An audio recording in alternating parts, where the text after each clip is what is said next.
Something was recorded over Antarctica, something so far outside what should be possible that Antarctica is the last frontier. It holds our imagination. Old maps that said, "Here be monsters." within hours, a stretch of that frozen continent was sealed shut to keep it buried. Something seems to be going on this mysterious continent at the South Pole.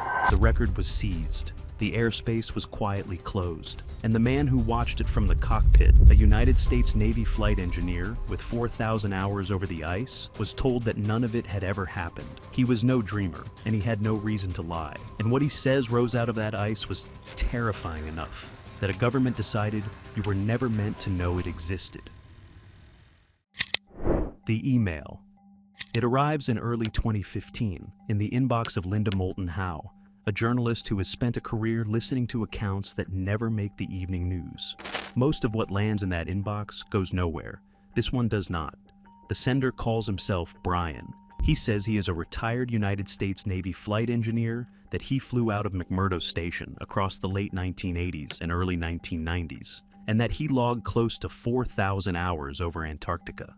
And he says that in all those hours, he saw things no briefing ever prepared him for, and that he has spent the years since deciding whether he was ever allowed to say them out loud.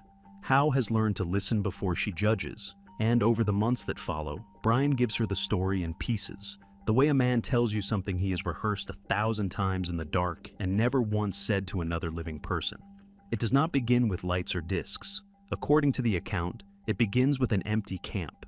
In 1987, on a resupply run out of McMurdo, he says his crew got last-minute orders to collect personnel from a research site deep in the interior. When they arrived, the camp was standing. The people were gone. Equipment left where it sat, a door swinging. No sign of a struggle, no sign of anyone. Just a hollow outpost sitting alone in the wind, with the cold already moving into it. His crew called out. Nothing called back. And if the account is accurate, that empty camp was not a one-off. Brian describes a run of disappearances across scattered Antarctic stations, each one preceded by the same detail that raised the hair on his crew's arms. Bursts of radio chatter in languages nobody aboard could place, rising from somewhere deep and low that should have held nothing but ice. He says the crew started to dread the interior runs after that. Not the cold, which they were used to, and not the dark, but the specific feeling of flying toward a set of coordinates and not knowing whether there would be anyone there when they landed. They stopped talking about it on the radio. They started watching the ice differently, the way you watch water when you have been told there is something in it. And the closer Brian's story creeps toward what he actually saw in the sky, the more you understand why a grown man sat on it for 30 years. The unease built with every flight. Then, he says, it stopped being something they only heard. On one leg of a mission, his co-pilot went quiet, then pointed, and Brian looked up to see a craft sliding silently past the cockpit. A smooth, white, lozenge-shaped vessel, he puts it more than 100 feet across, moving without sound and without any visible means of moving at all. No wings that made sense, no exhaust. It simply held the air beside them for a moment, close enough to feel, and then it was gone. Brian did what training demanded. He logged it. He reported it the moment they were back on the ground, because that is what you do, and because he still believed then that the system would want to know. And that, in his telling, is when the men in dark suits first walked into his life. They turned up at McMurdo alongside senior naval commanders, he says, and they were not there to gather information. They were there to make a report vanish. He describes being pressed to retract what he had written, refusing, and being left with the unmistakable sense that refusing would not be free, that whatever he had flown past belonged to a secret with the weight of a government behind it. Before we go a single flight further, do something for me. If accounts like this are the reason you are here, tap subscribe now, because this is exactly the kind of testimony these channels take apart piece by piece, and the next one is already on the table. Your subscription is what keeps this work alive. Now, back to the ice, because the suits were only the beginning. The things. Above the ice. The disappearances rattled him, but the moments Brian says he will never shake happened in open sky. On one flight over the Queen Maud mountain range, he describes watching a line of silver discs rise, one after another, from behind an icy peak, perfectly round, roughly 30 to 40 yards across. Their surfaces did not shine the way polished metal should. They sat matte and solid against the blue, and they moved together with a precision that felt deliberate, like a formation, like intention. Then, he says, they moved in ways no machine he knew could manage: synchronized turns, sudden bursts of speed, rotations in place with no wings and no exhaust to explain any of it. His crew did not speak. There was nothing to say. After about 15 minutes, they slipped behind a far peak and were gone, leaving men who had trained their whole lives to trust their instruments and their eyes, and could no longer trust either. And then there was the circle, the one from the cockpit.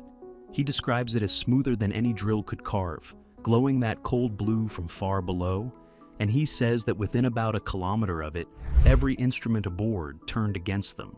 Radar, navigation, controls, all of it failing there and nowhere else. He filed a full report documenting the electromagnetic chaos and 3 fast objects that shot up out of the opening and away. That report, like the craft report before it, was taken from him by men who made it clear the sky over that spot was no longer his. He flew it again anyway, at least once, alone, on what he describes as his last trip into the zone before they banned him from it. He says he saw a single silver disc resting inside the ice cave itself, still, waiting. Then it moved. A burst of light, every system dead at once, and the world went black. Roughly 20 minutes later, he and his crew came back to themselves to find the aircraft 13 kilometers from where they had been, with no memory of how it had crossed the distance, no record of the minutes in between. Bad weather and a hard no-fly order meant he never found that opening again. An honest caution here, because you deserve one. This is testimony. It is one man's account, gathered by one journalist, and there is no released image, no confirmed document, no second signature that lifts it from claim into proven fact. None of it has been independently confirmed, but the reason a story like Brian's refuses to die is not the discs. It is what he says happened to the men who could have stood beside him. The men he couldn't save. Here is the part that cost him something to tell. In his account, the questioning turned formal. He describes being seated in front of a panel of officials, people he understood to come from the defense research world, who were far less interested in what he had seen than in what he might repeat. Their message, as he remembers it, was cold and simple. Keep the sightings to yourself. And he did. For years he did. That is the wound at the center of this whole story. And it is worth sitting in, because it is the thing that makes Brian a man instead of a headline. He had walked into an emptied camp and called out to no one. He had heard the chatter that came before people vanished. And when the door closed and the suits made their meaning plain, he stayed quiet. And he has spent the decades since living with the arithmetic of that. The men who disappeared got no one to speak for them. Their families got no answers. And every year he said nothing, he understood a little more clearly that his silence had not kept him clean of it, that staying quiet had made him, in his own eyes, part of the machinery that buried them. He was not only keeping a secret, he was keeping their secret, the secret of the people who never came home, and he knew it, and it sat on his chest at 2 in the morning when the base was dark and there was no one left to fool. That guilt, more than any disc, is why decades later he finally opened an email window and wrote to a stranger instead of carrying all of it to his grave. He was not chasing fame, he was trying to put down a weight, and he came to believe he was not alone in carrying it. Over the years, according to the account, he quietly compared notes with other pilots who described the same silver discs near Antarctic bases, and with crews who reported objects surfacing and diving in the Southern Ocean without a splash. None of that has been independently confirmed either. But when Brian's story finally surfaced, it did not surface alone, and it rhymed with a name far more famous than his. The Bayard legend. Admiral Richard Byrd was a genuine American hero, and nothing here changes that. He led real, celebrated expeditions to the poles across the late 1920s and 1930s, and in 1946 and 1947, he helped command Operation High Jump, one of the largest naval movements ever pushed into Antarctica. Thousands of men, dozens of ships, driven into the ice at the dawn of the Cold War. That is documented history. What is not documented history is the legend that grew around him afterward, and this is where honesty matters most. For decades, a story has circulated claiming Byrd kept a secret diary describing a warm, hidden world beneath the ice, green valleys, enormous animals, guarded by disc-shaped craft that ordered him to turn back. You will find that diary quoted all over the internet. You will not find it in any verified archive, and historians treat it as almost certainly invented, a piece of folklore stitched onto a real man long after his death. So, why does a hoax matter? Because of what it reveals about the pull of this place. High jump was real, it was enormous, and it ended earlier than its stated schedule. And into that small gap between fact and full explanation, a story rushed in and never left. People wanted the ice to be hiding something. And here's the uncomfortable part for anyone trying to be honest about Brian. The bird diary is almost certainly invented, and yet the shape of it, a decorated officer who sees something impossible over Antarctica and is quietly made to go silent, is the exact shape of the account a Navy flight engineer would email a journalist half a century later without ever having any reason to know the older story in that much detail. Every strange account since, including Brian's, gets swept into that same current, whether it belongs there or not. Which leaves the question nobody down there seems able to answer. Why is a continent of empty ice so hard to get near? What the silence is made of? To understand why a man like Brian gets believed, you have to understand what the silence around Antarctica is actually made of. And mostly it is not conspiracy, it is scale. This is roughly 5.5 million square miles of ice, larger than the United States and Mexico combined. And almost nobody is standing on it. It holds the coldest temperature ever reliably recorded on Earth, close to -128 degrees Fahrenheit. The katabatic winds pouring off the high plateau top 100 miles an hour and have been clocked far higher.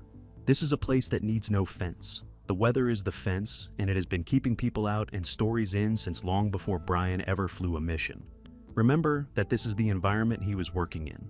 Not a lab with clean footage and a dozen witnesses, but a machine full of instruments over a continent that kills the unprepared, where a single crew might be the only human eyes for hundreds of miles in any direction.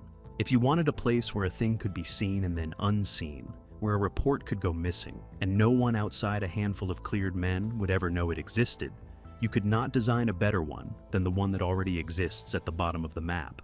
Then there is the rulebook. In 1959, 12 nations signed the Antarctic Treaty, setting the whole continent aside for peaceful science and freezing every competing territorial claim in place. On paper, it is one of the most idealistic things our species has agreed to. In practice, it also means access is controlled, movement is coordinated, and vast stretches of the interior are simply not places a private citizen can wander. So, when someone says Antarctica was shut down, the mundane truth is that, in a real bureaucratic sense, much of it always has been, which is exactly the soil a story like his grows in. A place where the sky is already restricted, where flights are already logged and cleared and sometimes quietly grounded, is a place where a man could be told his report never existed and have no way on Earth to prove otherwise. Even the old maps whisper.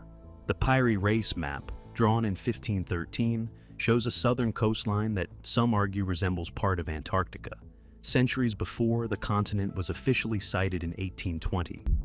Mainstream historians read that coast as a distorted South America, but the argument never quite dies, and every time it surfaces, it asks the same quiet question Brian's account asks.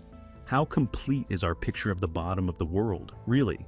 Because the strangest thing about Antarctica is not any rumor of caves, it is how much of it, right now, we have never seen. The world beneath the ice. The Antarctic ice sheet holds something like 70% of all the fresh water on Earth, and beneath it, under thousands of feet of ice, there is a landscape we are only beginning to map. Not caves full of disks, something almost stranger for being real. A hidden network of lakes and rivers, liquid water moving in the dark where nothing should be moving at all. The most famous is Lake Vostok. Russian scientists suspected it in the 1960s, and it took decades to confirm. A body of fresh water sealed under more than 2 miles of ice, cut off from the sky for possibly millions of years, utterly dark, and possibly home to life that learned to survive conditions we would have called impossible. Sit with that for a second. An entire lake, the size of a country's worth of water, that no human eye had ever seen and no sunlight had touched since before our species existed. If the ice can hide that, and it did, the honest mind has to at least ask what else it is capable of hiding. The ice guards other real secrets too, Meteorites preserved better here than anywhere on Earth, some older than the planet, and microbes pulled from deep in the ice that quietly rewrite how stubborn life can be. We talk casually about mapping Mars, and yet here, on our own planet, are lakes we have only just found and cannot easily reach, under a continent we have barely crossed. And that emptiness is exactly why the story has teeth. Because the ice is not only mysterious, it is contested. Beneath the treaty's calm surface, nations eye what the continent might be sitting on, and a warming climate is stripping away more than 100 billion tons of ice a year, slowly pulling back the curtain on a place that has hidden its interior since before we had a word for it. The more that curtain lifts, the more valuable the secrets behind it become, and the more reason someone has to control who gets to look. So, think about Brian one more time. The confiscated reports, the closed sky, the men who never came home, the weight he carried at 2 a.m. for 30 years. And then ask yourself the honest question. If something really was found under that ice, something a government decided the world was not ready to see, do you believe, for 1 second, that we would ever be told? Drop your answer in the comments because I read them, and this is the exact kind of debate that gets sharper with every voice in it. And if this is the sort of mystery you came here for, subscribe and stay close because there is far more ice to dig through, and we are only just getting started.